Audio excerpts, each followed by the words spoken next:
Okay, once again, good morning, class. We are now on our last topic, which is the sexually transmitted infections or sexually transmitted diseases.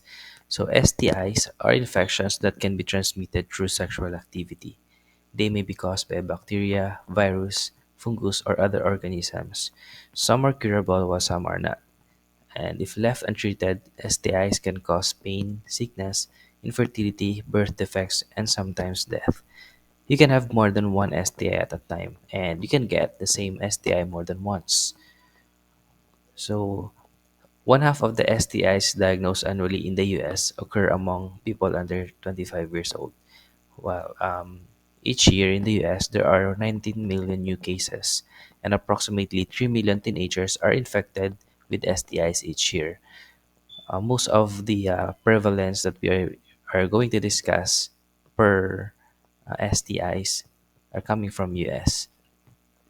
So there are factors contributing to the high rates of STIs, mainly for the primary reason of multiple sexual partners and unprotected sex, especially prevalent behavior in adolescence and early adulthood. There are also problems of use of oral contraceptive, limited access to healthcare system. Practitioners do not ask questions about patients' sexual behaviors, and some diseases have no obvious symptoms. So, in this chapter or in this course or topic, we will learn about most common STIs, the prevalence, how to recognize them, what should be done to treat them, and how to avoid contracting or transmitting them, or mainly the prevention. So, the purpose of this topic is not to scare you or discourage you from exploring joys of sexuality, but rather, information here is intended to help you make better decisions and be healthy. So for each STI, you should know what causes it, whether it is a bacteria, virus, or other organism. You should know also how it can be transmitted and how to avoid transmission. Know what the symptoms are, and the treatment. So if you're going to look at or under the microscope or human cell, spiraceae of or syphilis look like this one. Bacteria of gonorrhea looks like circle, uh, and also the HIV or AIDS virus looks like a dot. So protozoa, lice, scabies, mites, and yeast are clearly visible under light microscope, while bacteria and viruses are barely or not visible under light microscope since they are very minute or a very small organism. So this is the annual number of STD cases worldwide. As you can see, the trichomoniasis is one there are lots of cases are the most cases are coming from the trichomoniasis, while AIDS has a less than or zero. But then as nowadays there are lots of cases of new cases of AIDS. So for the bacterial infections, we have the chlamydia, gonorrhea, non-gonococcal urethritis, syphilis, and bacterial vaginosis. We will discuss each one of them, mainly the prevalence, the symptoms, and then the treatment. So for the chlamydia, it is caused by the bacterium Chlamydia trachomatis. It infects the urogenital system. The most common bacterial STI in the US is this chlamydia. So for the transmission, they are primarily penile, vaginal, oral genital, oral anal, or genital anal contact. It can also be spread by fingers from one body side to another. So for the symptoms, in majority of the cases, there are no symptoms. But um, when one is infected with chlamydia, for the women, they will be having mild irritation or itching or burning urination and also slight vaginal discharge. For the men, they will be having a urethral discharge and also a burning sensation. So if left untreated, this chlamydia can cause pelvic inflammatory disease in women and epididymitis and urethritis in men. Both of them are infections. So they can also cause trachoma. It is a chronic contagious form of conjunctivitis caused by this chlamydia infection, and a common cause of eye infections in newborn who can become infected as they pass through the birth canal. So, if the babies are born to be infected mother, they can have a pneumonia caused by this chlamydia infection, and this also can lead to premature delivery. So for the treatment, we have the 7 days or 1 week treatment of doxycycline and one dose of azithromycin, 500 milligrams. All exposed of sexual partners should be treated as well. So next is the gonorrhea. Another is this is caused by a gram-negative Neisseria gonorrhea, and the prevalence is 700,000 new cases a year in US. So you can get this one via penile vaginal, oral genital, oral anal, or genital anal contact. So the distinctive characteristic of this gonorrhea in male is this foul-smelling, cloudy penile discharge. So if you will be observing, or um, this is the distinctive characteristic of the gonorrhea, which occurs in men, while in female it is the inflamed cervix or the mild discharge and also the burning urination. So this can be seen on those pictures. So for if this left untreated, this gonorrhea can cause prostate abscess in men, and also PID or the pelvic inflammatory diseases in women. But in both sexes, it can enter bloodstream and spread throughout body in 2% of cases, which can cause fever, loss of appetite, arthritic pain, and it can invade heart, liver, and the central nervous system. And also, this gonorrhea, since it can cause blindness in infants as well. So the treatment is a dual therapy of two antibiotic regimens. You can have also the doxycycline and azithromycin. So resistant bacteria require special treatment, and all exposed sexual partners should also be treated. Next is the non-gonococcal urethritis. It is an any urethral inflammation not caused by gonorrhea. So the main infecting organism here is the chlamydia. Again, is the chlamydia trachomatis, and the other one is the mycoplasma genitalium. So the prevalence it is quite common in men, and symptoms in women are usually undetected. It is mainly transmitted through penile vaginal coitus, and for the men we have same symptoms, penile discharge, and for women we have sometimes we have no, I mean frequently no symptoms, and they may have mild itching, burning urination, as well as vaginal discharge of pus. So, if left untreated, men can spread to prostate, epididymis, or both, and women can have cervical inflammation and PID. Again, the treatment for here one is a 1 week treatment of doxycycline or one dose of azithromycin. And also, all exposed sexual partners should be treated. The next one is the syphilis, which this is caused by Bacterium treponema pallidum. So, again, also has 700,000 new cases a year in US, and it is transmitted via penile vaginal, oral genital, oral anal, or anal genital anal contact. So the symptoms is the primary. We have this primary syphilis, which is a single painless sore. So remember that it is a painless sore. When we hear painless sore, it refers to the primary syphilis. On women, it occur on an inner vaginal walls or cervix, and sometimes on labia. While in men, it can be seen in a glands of penis, penile shaft, or scrotum. And the distinctive characteristic of this syphilis is that it can also occur on lips or tongue, or in rectum or anus, which is infected through anal intercourse. So these are the pictures, or this how syphilis looks like. Or for the secondary syphilis, the symptoms are skin rash, and it often occurs on palms, soles of feet. And for the latent, there will be no symptoms, or since this is no longer contagious after 1 year of latent stage. While in tertiary syphilis, severe symptoms anywhere can cause heart failure, blindness, paralysis, and liver damage, and also mental disturbance, and even it can lead to death. For the treatment of syphilis, always remember that this is the treatment is the benzodine penicillin G, or simply PenG, or other antibiotic, but the main is the benzodine penicillin G. Okay, so as you can see also, all of the STIs, or all of the those who are exposed sexual partners should be treated applicable in all STIs. So treated patients need blood tests at 3-month intervals to make sure that they are free of bacterium.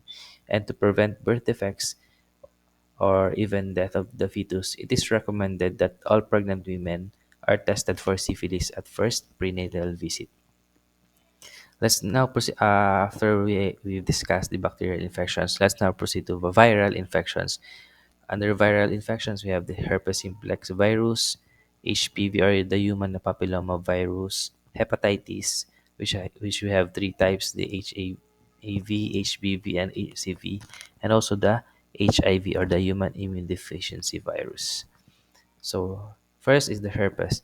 Herpes simplex virus is we have these two sexually transmitted types, which are HSV1 and HSV2. HSV1 is usually oral, but it can infect also genitals, while HSV2 usually causes genital lesions, but can also affect the mouth. So, in short, S SHB1 is usually oral, while HSV2 is usually genital lesions. So, Americans have 100 more than 100 million of Americans can have oral herpes, while more than 45 million Americans have genital herpes. So it is transmitted via genital, the penile vaginal, oral genital, oral anal, or genital anal contact. So for the oral herpes, it is mainly transmitted through kissing or oral genital contact, and it can still transmit herpes even if no lesions are present as well. So, how to reduce reduce the risk of transmission of this herpes? So, this herpes virus cannot pass through the latex condoms during an outbreak. The best is to avoid sexual contact with lesions area, and condoms should not be relied on when lesions are present. So, if between outbreaks, the safest strategy is to use the condoms as well. So, medications are available that reduce the amount of asymptomatic viral shedding that occurs between outbreaks, and it can significantly reduce the risk of transmission. So, if there will be a recurrence that will happen after lesions heal, the virus retreats up nerve fibers and can stay dormant in nerve cells in the spinal column. And flare-ups occur when a virus moves back down along fibers to genital or lips, and it is triggered by a wide variety of factors such as stress, anxiety, depression, acidic food, UV light, fever, poor nutrition, and fatigue. So for the prodromal symptoms, these are the symptoms that can warn of an impending herpes outbreak. You can have burning, throbbing, or tingling at the sites of infection. Sometimes includes pain in the legs, thighs, groins, or buttocks.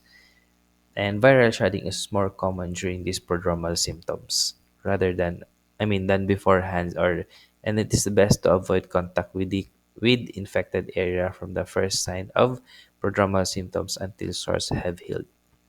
So other complications of herpes are in women we have increased incidence of cervical cancer, while in both sexes ocular herpes infection can occur if virus is transferred from a sore to the eye. So basically, the treatment for this herpes are there are two types of therapies: the suppressive and the episodic treatment. For the suppressive, the medications are taken daily to prevent recurrent outbreaks, while the episodic treatment medication taken to treat outbreaks when they occur. So we can have also this an antiviral drug to reduce the viral shedding and the duration and severity of outbreaks. We have the acyclovir, valacyclovir, and the famiclovir. Next is genital warts. It is mainly caused by human papilloma virus or the HPV. There are over 100 strains and one half cause of genital infections. So It is mainly transmitted via penile vaginal, oral genital, oral anal, or genital anal contact. Condoms do not provide sun protection, but don't prevent transmission of viral infections on vulva, base of penis, scrotums, and other genital areas not covered by the condoms. HPV is most commonly transmitted by people who are asymptomatic. These are the symptoms. As you can see in the picture, there are visible warts, and the incubation period is approximately 3 to 8 weeks after the contact with an infected person. In women, genital warts usually appear on the lower vaginal opening, also the perineum, labia, inner vaginal walls, and the cervix. And in men, usually it occurs on glands, foreskin, or shaft of the penis. And in both sexes, it can also occur on anus, and in most areas, it appears pink or red and soft with cauliflower-like appearance in dry areas and appear hard and yellow-gray. So, if left untreated, there are certain strains of HPV are associated with cancers of the cervix, vagina, vulva, urethra, penis, and anus. And pregnant women that are positive for HPV can transmit the virus to their babies during birth, which can cause respiratory papillomatosis and infection of upper respiratory tract. So the treatment for genital warts usually is it can be removed by what's we so called cryotherapy or the freezing or chemical treatment. So larger warts may require minor surgery to remove, and removal doesn't necessarily prevent recurrence because this is a fungal infection. So there are you need to remove the root of the fungus itself, and warts may disappear on their own as well. So there are new uh, prevention is via vaccine. So this Gardasil is a vaccine against four strains of HPV that together cause 70% of cervical cancers and 90% of genital warts. Next is the hepatitis. It is caused by hepatitis virus that attacks the liver. There are three types of this hepatitis, each caused by different hepatitis virus. We have this Hepa A, which is the most common, Hepa B, and the Hepa C. So for the transmission, all three types of this hepatitis can be transmitted through sexual contact. But Hepa B and somewhat Hepa A are transmitted more often through sex. So needle sharing, especially in the laboratory, is also a common mode of transmission, and it is the most common mode of transmission of Hepa C. And Hepa A is spread primarily through fecal oral route, the oral anal sexual contact, and infected food. So Hepa A is usually associated with the infected food. Okay, when you eat the street foods, then you can get Hepa A. So also from infected mother to the fetus or infant. So when you have a hepatitis, you may have no symptoms, but sometimes you may have mild flu-like symptoms, which can lead to high fever, vomiting, severe abdominal pain, and jaundice can occur, or it is the yellowing of whites of the eyes or the skin due to increased breakdown of the RBC. For if left untreated, chronic infections with Hepa B or Hepa C is a major risk factor of liver cancer or even fatty liver disease. Okay, so the treatment of this we have for the Hepa A, you just have to do a bed rest, fluid intake that usually runs its course in a few weeks to a few months. For the Hepa B, same as Hepa A, but for the Hepa C, it is a more serious for the 20 to 25% of Hepa C positive people with progressive chronic hepatic infection. Okay, so for the vaccines, we have this available Hepa A and Hepa B vaccines, which can be given to the high risk people, mostly the healthcare workers, injection drug users, and sexually active people with multiple sex partners. So let's now proceed to the common vaginal infections. We have this vaginitis, or the general term applied to variety of vaginal infections. It may be caused by organisms that are already present in the normal flora of the vagina. So, sexual activity may introduce organisms or may throw off balance of good bacteria or microbes in the vagina. So for these common vaginal infections, we have this bacterial vaginosis, candidiasis, and the trichomoniasis. So bacterial vaginosis is caused by anaerobic bacteria, the Mycoplasma bacteria, and the Gardnerella vaginalis, while candidiasis is caused by the Candida albicans. And lastly, trichomoniasis is caused by Trichomonas vaginalis. So let's proceed first with the bacterial vaginosis. It is a very common vaginal infection and it occurs more frequently among sexually active women, though can occur in women who have not experienced sexual intercourse. Remember that. So symptoms in women include foul smelling, pasty discharge, and it is usually gray and can be white, yellow, or green. Most men are asymptomatic. Some develop urethritis or just a bladder infection. If this bacterial vaginosis is left untreated, it can increase risk of PID. Same again. And if untreated in pregnant women, it is associated with premature rupture of amniotic sac or the pre or may it can cause also preterm labor. So treatment with oral or topical flagyl or the metronidazole or the clindamycin cream is also effective. So next is candidiasis, which is caused by Candida albicans or the yeast. It's also a very common vaginal infection, and three-fourths of women will have at least one genital yeast infection in their lifetime. So, symptoms are white clumpy cottage cheese discharge. Remember this cottage cheese discharge. This is the distinctive characteristic of candidiasis. We have also intense itching and soreness of vaginal and vulval tissues. It is best treated with topical intravaginal creams. It is available over the counter, and many women self-diagnose incorrectly with this candidiasis. Next is the trichomoniasis, which is caused by Trichomonas vaginalis. This common, not just common in women but also in men. Symptoms includes white or yellow-green discharge, fruity with unpleasant odor. Okay, remember this fruity with unpleasant odor. This is the distinctive characteristic of trichomoniasis. So, irritated vaginal and vulval tissues can increase a woman's susceptibility to HIV infection.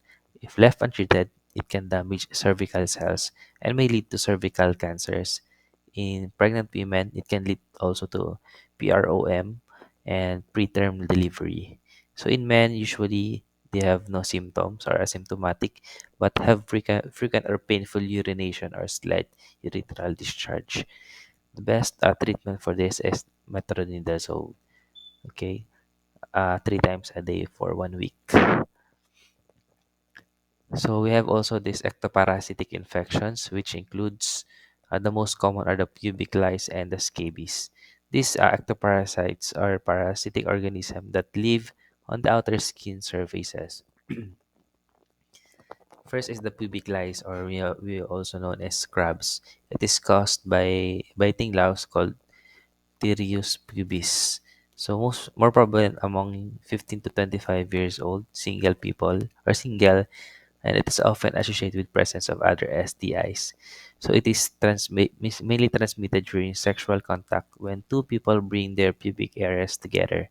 So lice can live away from the body for as long as a day, and it can drop off onto underclothes, bed sheets, and eggs deposited by female louse can survive for several days. Therefore, it is possible to get pubic lice by sleeping in someone's bed or wearing someone's clothes. Symptoms includes itching, and it can also have leave bluish, grayish marks on the thighs and pubic areas from the bites. So, best treatment for this is medicinal lotion, which is this is permethrin. Okay, and you can wash all clothes and bedding that were exposed. No, next is the scabies. It is caused by a parasitic mite called the Sarcoptes scabies. So It is transmitted by a close physical contact, both sexual and non-sexual, and it can be transferred on clothing as well or bedding. In addition to sexually active people, school children, nursing home residents, and indigent people are at risk for these scabies. Symptoms include small vesicles or pimple like bumps, red rash, intense itching, and favorite sites of infestations are the webs and sides of the fingers, wrist, abdomen, genitals, buttocks, and female breast. So, the treatment for this scabies is the medicinal lotion. So, you have to apply it at bedtime, then wash off after 8 hours. And just the same with the pubic lice, you should have to wash all clothes and beddings that were exposed. Next is acquired immunodeficiency or syndrome or the AIDS. It is caused by infection with the human immunodeficiency virus or the HIV virus. There are two strains of HIV, which is the HIV-1 and HIV-2. HIV-1 is more virulent and causes most cases, and HIV-2 exists along with HIV-1 in some African countries.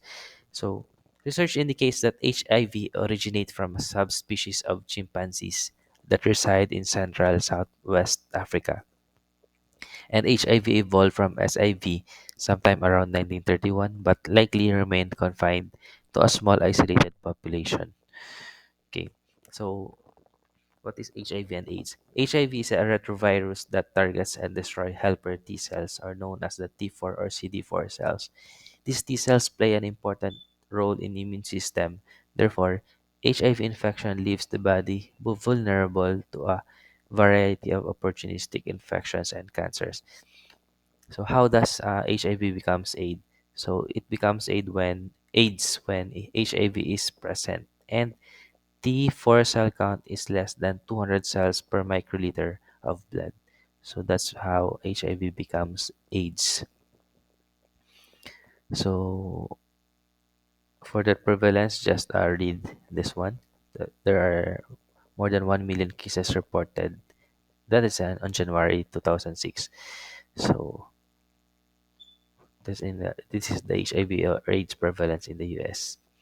So for the women and HIV and AIDS, they are infected with HIV is steadily increasing. So women are more easily infected from the heterosexual intercourse with an HIV partner than men. Okay. So for the global report for HIV or AIDS, 5 million new HIV infection occur globally. So that's a data of by the year of 2005, which is 40.3 million people infected. For the transmission, the AIDS can be transmitted to HIV in bodily fluids like blood, semen, vaginal secretion, breast milk. Note that saliva, urine, and tears concentration of virus, if any, way too low to transmit infection. The most common way of transmission are blood, semen, and vaginal secretion. Okay, it can be transmitted through vaginal or anal intercourse, through contaminated blood, and from mother to fetus before birth. Likelihood of transmission during sexual contact depends on infected person's viral load. Okay, so symptoms and complications includes um, flu-like symptoms, and we have this persistent or periodically repeating fevers, night sweats, weight loss, which is the wasting syndrome of the HIV. Opportunity infections include oral candidiasis, pneumos, pneumocystis, which normally inhabits lungs of healthy people. Other TB, other complications will include TB, encephalitis, toxoplasmosis, and for the cancer, we can have lymphomas or Kaposi sarcoma. So, for the treatment, HIV treatment drugs inhibit two major viral enzymes, which is the reverse transcriptase and protease. So, this reverse Cryptase is an enzyme that converts HIV RNA genome into DNA so that it can insert into our own DNA, while protease is a new HIV proteins that are produced in the form of long chains that need to be cut into smaller pieces to assemble into new HIV virus. So these are the drug therapy to prevent mother to child transmission. We have this acidovudine that can reduce MTCT by two-thirds to given to both HIV infected mothers and their newborns. As to the research of for the vaccine, there are several attempts have been made to develop a vaccine against HIV, but so far we have this disappointing result because we cannot yet the vaccine for the HIV. Many challenges confront vaccines researchers, like absence of ideal animal model. HIV is very complicated virus with multiple strains, and HIV can change rapidly through genetic mitigation. So, very fast change of the genetic property of the HIV. So, uh, having been discussed the different STIs, we can one sure way of preventing them is the abstinence or monogamous relationship between two uninfected people. You should get tested for STI and insist that your partner do too, and may want to wait for the results before engaging in sexual activity. Communicate with partners about safe sex. Avoid multiple sex partners or with individuals at high risk for STIs. And also, you should use condoms or oral dams. And also, in if you're using injected drugs, do not share it or do not share the needles with others. So, in these ways, we can prevent the sexually transmitted infection or the sexually transmitted diseases. And I think that would end our lecture. If you have questions, you may just message me or ask questions in a messenger. Thank you.